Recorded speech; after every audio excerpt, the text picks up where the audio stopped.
Okay, so we're going to talk a little bit about inquiry, IEL, and we kind of touched already a little bit on IEL, but I want to go over some key facets of inquiry, and we're going to actually do a sample lesson in class, but I kind of want to go over some of the basic things first. So if I were to ask you a little bit about what is inquiry, gets a lot of different definitions. A lot of people say they do inquiry, they know what inquiry is, when in fact a lot of teachers actually don't. Well, I really like this position statement from the National Science Education Standards, which says, inquiry is the diverse ways in which scientists study the natural world and propose explanations based on the evidence derived from the work. Scientific inquiry also refers to the activities through which students develop knowledge and understanding of scientific ideas, as well as an understanding of how scientists study the natural world.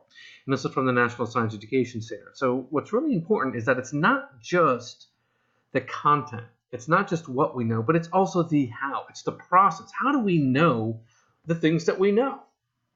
Now, to be honest, so when I started teaching, it was in 2000. Yeah, I know that was almost 2 decades ago, so be quiet. But fortunately, I think I aged pretty well, so I don't think there's too much difference in the pictures.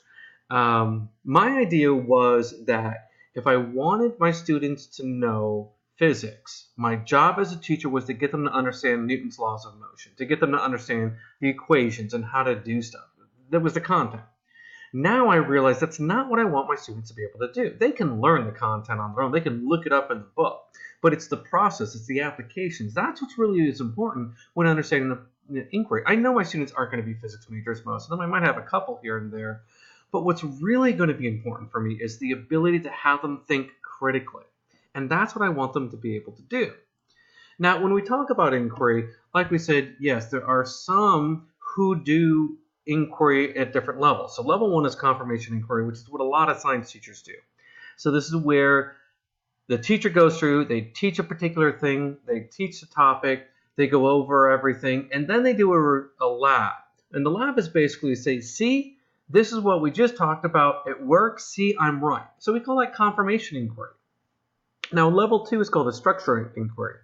This is where the teacher provides the initial question, an outline of how to do procedure, but the students are allowed to formulate their explanations based upon the data that they collect.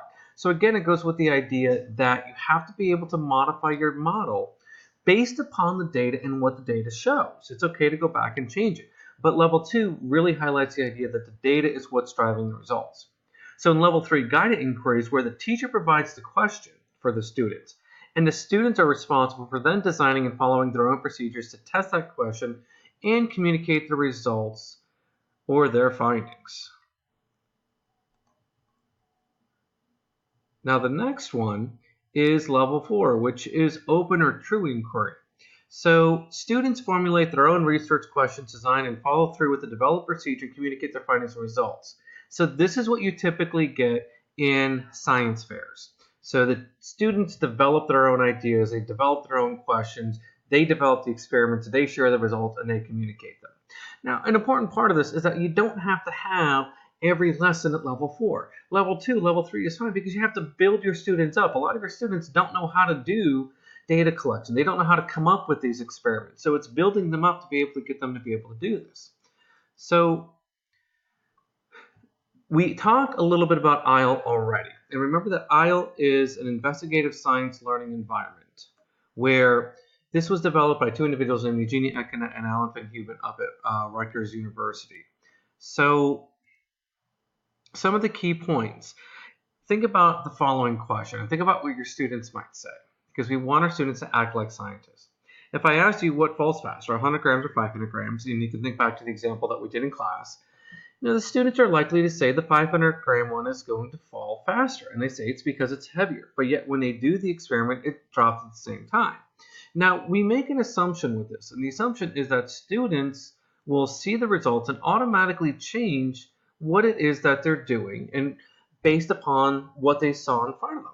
However, the idea, we get a little bit of cognitive psychology on this, is that the neural paths that are connecting these ideas are so strong and so ingrained that even in the face of data that conflicts with what the students believe, they're not going to change it. Now, if it's data that actually supports what they're believing, they readily accept it. So from a neuroscience, cognitive psych standpoint, we cannot just try to break those connections But what we have to do is we have to think about how can we make those other corrections stronger.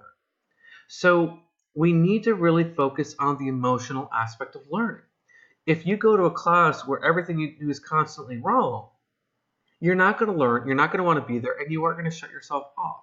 So we have to hold on, understand where these negative beliefs come from. That's why in a lot of the misconception assignments, it's important to assess why students have it. So we can look at that why they have it and focus on educating about how we can make those other connections stronger with it. So it boils down to the idea that if you question yourself, if you question what you believe, you're questioning who you are, and we don't like to do that. So we have what's called the game. And no, I'm not talking Triple H time to play the game. That's now playing through my head. But we're talking about the game in science classes.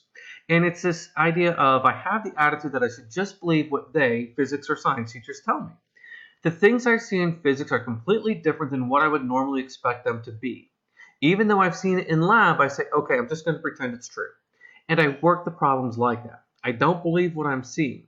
I think if I took more classes and I saw it more often, I wouldn't have to play that game, where I pretend that's right. But that's what I do right now.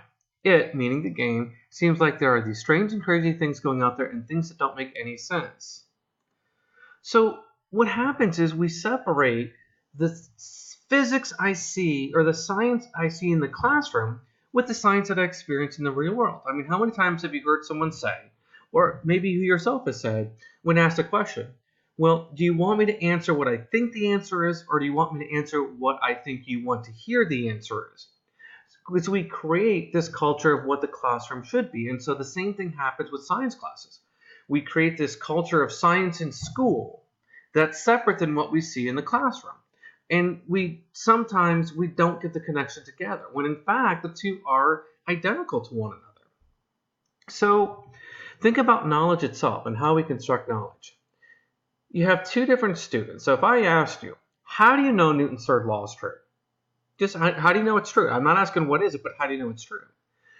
Traditional students will say, well, because I took an introductory physics course. I took a high school physics. I don't know. Or I remember it from high school. Or, oh, that's what the teacher told me. What we want to do is we want to focus on the processes. So I would rather someone explain the following. So I would explain with an example of a person pushing or pulling against a wall. I have, along with others, have performed many experiments to support the claim, and I haven't found anything that's proven it wrong yet. That's how I know Newton's third law is true. It's the idea of them building and constructing the knowledge, this is actually going to be a model lesson that we're going to go through all the different steps. You'll see that in class. Because if you remember with the IEL process, it's circular. We start with these observation experiments, and from them we look at patterns. The patterns we help develop some type of model. We need to think about any other assumptions, and then we create a testing experiment, and we have our prediction. If you remember back to the dropping paper, if this happens, then according to this model, what should I expect to happen? Does it happen? No. Well, that just means I got to go back and revise my model, but now I have additional data to help revise that model. If it does, okay, maybe I need to do some more testing, and then think about some practical applications of it moving down the road. Now, there's a couple main components when we're dealing with different cycle and different learning environments like this. So we talked about the fact that observations are critical. We look at the patterns, we generate models. We talked about hypothetical deductive reasoning. This is the idea of if A happens, then I should expect B. So in our testing experiment, when we put the piece of paper on top of the book, if heavier objects fall faster, then the book should fall faster and the paper should still float down. That's exactly what hypothetical deductive reasoning is. We're looking at what should happen based upon the model. It's logic. If A, then B. Well, there's some other components when we're dealing with different cycles like IEL, for example. One is we use different representational tools. So we look at pictures, we look at diagrams, we look at charts. These representational tools help us formulate in our head what's going on, because I can ask you something with words, which is very abstract, and ask you for an answer at a number, or in other words, which is again an abstract quantity or an abstract thing. And so it's sometimes difficult to think in the abstract and answer in the abstract. So what we can do is we use these representations to make our learning more concrete. And finally, third is the scientific abilities and the habits of mind. So we're looking at what are our assumptions. So if we're looking at a particular case, we have to make some assumptions in how this works. What are our errors? What are things that are going to affect the results? When we think back to the paper, did I drop it, one faster than the other? Did I push it down? So what are some errors when we're running experiments that can affect our results? So we're actually going to go through a sample process of Newton's third law using this investigative science learning environment from start to finish.